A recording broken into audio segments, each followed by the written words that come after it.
श्री गुरु तेग बहादुर साहिब के 350वें शहीदी दिवस को समर्पित पंजाब सरकार की श्रद्धा और सत्कार से भरपूर पहल। पंजाब के 23 जिलों में गुरु साहिब के जीवन और बलिदान को दर्शाते light and sound show Srinagar, Gurdaspur, Faridkot और तख्त श्री दमदमा साहिब, तलवंडी साबो से अनंतपुर साहिब तक 4 महान नगर कीर्तन तथा 23, 24 और 25 नवम्बर को अनंतपुर साहिब में होने वाले भव्य समागमों में मुख्यमंत्री सरदार भगवंत सिंह जी मान की ओर से सभी को नतमस्तक होने का हार्दिक अनुरोध। आइए अपनी अटूट श्रद्धा और सत्कार के साथ इन समागमों का हिस्सा बने। नमस्कार, स्वागत है आप सभी का न्यूज एक्सप्रेस में और मैं हूं आपके साथ शाफनी पटनायक। दिल्ली में वायु प्रदूषण बहुत ही ज्यादा खराब स्तर पर है और ऐसे में इसको लेकर लगातार दिल्ली में दिल्ली वासी प्रदर्शन कर रहे हैं। कुछ दिन पहले हमने तस्वीरें देखी थी, इंडिया गेट पर सरकार के खिलाफ जमकर नारेबाजी हुई, सर का विरोध किया गया सरकार का, और इसके साथ ही लगातार कई मुद्दे वहां पर उठाए गए और वहां तक ठीक था। सरकार का विरोध करना, प्रदूषण को लेकर चिंता जाहिर करना, अपना प्रदर्शन करना ठीक था, लेकिन वहां पर तब पुलिस प्रशासन का कहना है कि सुरक्षा के लिहाज से इंडिया गेट पर आप प्रोटेस्ट नहीं कर सकते हो, प्रदर्शन के लिए आपको जंतर मंतर दिया गया, आप वहां पर प्रोटेस्ट करें, जिसके बाद मामला थोड़ा शांत हुआ था। लेकिन बीते दिनों से जो तस्वीरें सामने आई वो हैरान कर देने वाली थी, चिंता बढ़ा देने वाली थी, क्योंकि कुछ लोग, खास तौर पर युवा जो यंगस्टर्स हैं, एयर पॉल्यूशन को लेकर फिर से इंडिया गेट के सामने पहुंचे, जमकर वहां पर विरोध किया, सरकार के खिलाफ विरोध किया। चलिए ठीक है, आप जनता है, आपका विरोध करना बनता है, लेकिन विरोध करते करते एक नक्सली अमर रहे, देश विरोधी नारे, नक्सली को लाल सलाम करना, ये विरोध किस ओर जा पहुंचा ये किसी के समझ में नहीं आया। जी हां, आपको बता दें, यहां पर जो प्रदर्शन कर रहे थे लोग, वो अचानक से हाल फिलहाल में जो नक्सली मारा गया हिडमा, उसको लेकर नारे लगाने लगे कि हिडमा अमर रहे। इसके साथ ही उन्होंने उसे लाल सलाम किया और यह बात भी कही कि कितने हिडमा मारोगे, हर घर से एक हिडमा निकलेगा।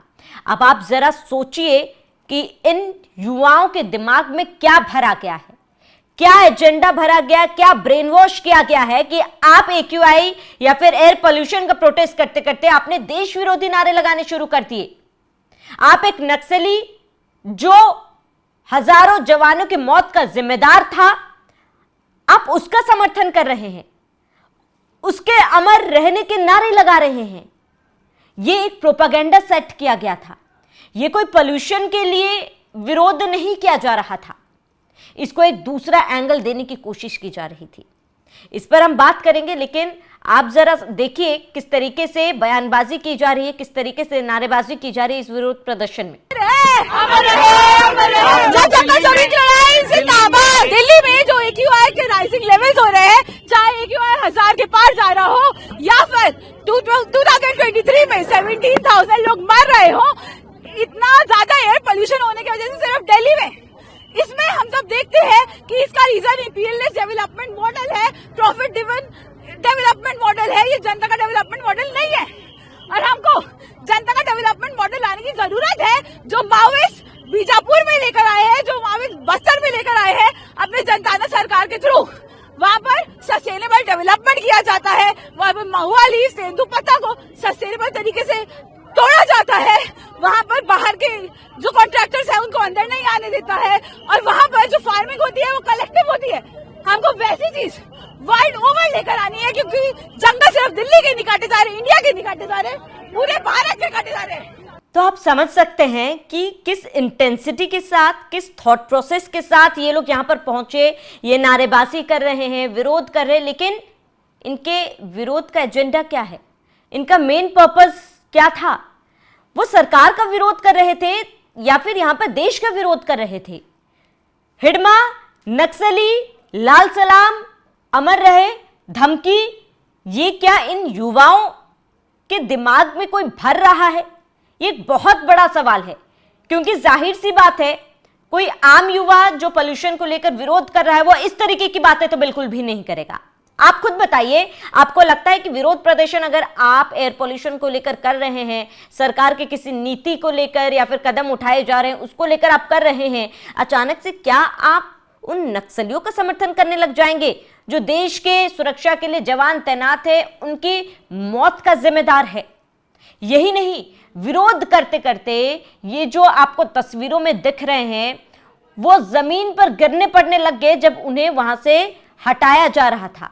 सुरक्षा के लिहाज से पुलिस प्रशासन देश विरोधी नारे ये लोग लगा रहे थे, उन्हें वहां से उस जगह से हटाया जा रहा था, लेकिन किस तरीके से ये बर्ताव कर रहे हैं जरा इस वीडियो में देखिए।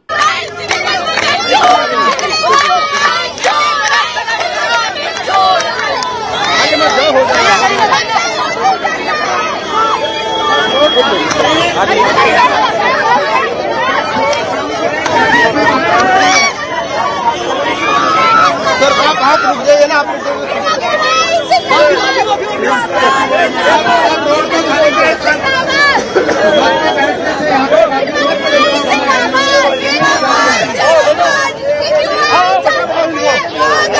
तो नारेबाजी के साथ साथ जब उनको वहां से हटाया जा रहा था तो ये लोग धक्का मुक्की पर उतर आए। वहां पर किस तरीके से वो जबरदस्ती सड़कों पर लेट रहे थे और विरोध प्रदर्शन कर रहे थे। जाहिर सी बात है, कोई सभ्य पढ़ा लिखा व्यक्ति इस तरीके से प्रदर्शन नहीं करेगा, ना ही देश विरोधी नारे लगाएगा। अब प्रदर्शन देश विरोधी नारे में तब्दील क्यों हुआ, ये एक बहुत बड़ा सवाल है कि इसके पीछे क्या मंशा थी, इसके पीछे क्या एजेंडा था, इसके पीछे क्या प्रोपेगेंडा सेट करने की कोशिश की जा रही थी, इस पर जांच की जा रही है। लेकिन जो हिडमा जिसको लेकर अमर रहे के नारे ये बच्चे लगा रहे हैं, ये जो लोग आपको दिख रहे प्रदर्शनकारी लगा रहे हैं, आखिर वो हिडमा है कौन, वो हम आपको बताते हैं। तो दरअसल माधवी हिडमा का जन्म लगभग 1985 के 86 के बीच आसपास हुआ था। माधवी हिडमा को हिडमन्ना, हिडमालू या संतोष के नाम से भी जाना जाता था। हिडमा को AK-47 राइफल बहुत ज्यादा पसंद था और जंगलों की हर गुफा, नदी, नाले का नॉलेज वो रखता था, वो जानता था, इसलिए उसे घोस्ट या फिर भूत भी कहा जाता था। हिडमा का नाम भारत के सबसे खतरनाक नक्सली नेताओं में से एक है। हिडमा कई प्रतिबंधित संगठन, भारतीय कम्युनिस्ट पार्टी, माओवादी का शीर्ष कमांडर है। उसके नाम पर लगभग 1 करोड़ से भी ज्यादा रुपए का इनाम था और वो सुकमा दंतेवाड़ा बेल्ट का सबसे हिंसक कमांडर था। हिडमा ने नक्सली संगठन की पीपल्स लिबरेशन गुरिल्ला आर्मी की बटालियन नंबर 1 का नेतृत्व किया। वह बस्तर क्षेत्र के घने जंगलों में दशकों तक सुरक्षा बलों के लिए सबसे बड़ा सिरदर्द बना रहा। वो केंद्रीय समिति का सबसे कम उम्र का सदस्य था। उसकी मौत ने नक्सलवाद के खिलाफ भारत सरकार की एंटी नक्सल वॉर में एक बड़ा झटका दिया। हिडमा पर 20 से 26 बड़े नक्सली हमलों का मास्टरमाइंड होने का आरोप था। इनमें 155 से ज्यादा सुरक्षा कर्मियों की हत्या हुई। वो 8 राज्यों की पुलिस की मोस्ट वांटेड लिस्ट में था। 18 नवंबर को छत्तीसगढ़, आंध्र प्रदेश, ओडिशा बॉर्डर के पास मारेदुमिल्ली के घने जंगलों में सुरक्षा बलों ने हिडिंबा को मार गिराया था। हिडमा ने छत्तीसगढ़ में अब तक के सबसे बड़े नक्सली हमलों की जिम्मेदारी ली थी। आरोप था कि उसके नेतृत्व में 2010 का दंतेवाड़ा हमला, 2013 दरभा घाटी हमला, 2013 का झीरम घाटी हमला और 2017 का सुकमा हमला समेत करीब 26 अटैक किए थे।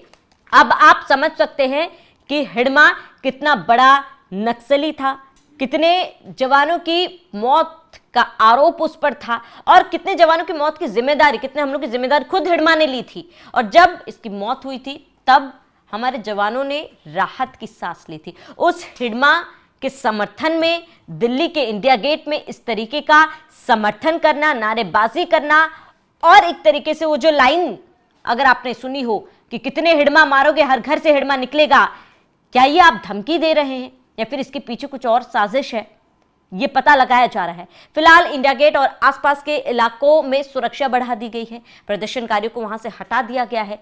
लेकिन इस प्रोपेगेंडा के पीछे कौन है, जो प्रदर्शनकारी है उनका ब्रेन वॉश कौन करा रहे हैं, ये जाना बहुत ही ज्यादा जरूरी हो जाता है देश की सुरक्षा के लिहाज से और इन लोगों के सुरक्षा के लिहाज से भी। फिलहाल आप सभी का इस पूरे मामले पर क्या कहना है, हमें कमेंट कर जरूर बताएं। साथ ही बने रहिए न्यूज़ एक्सप्रेस के साथ।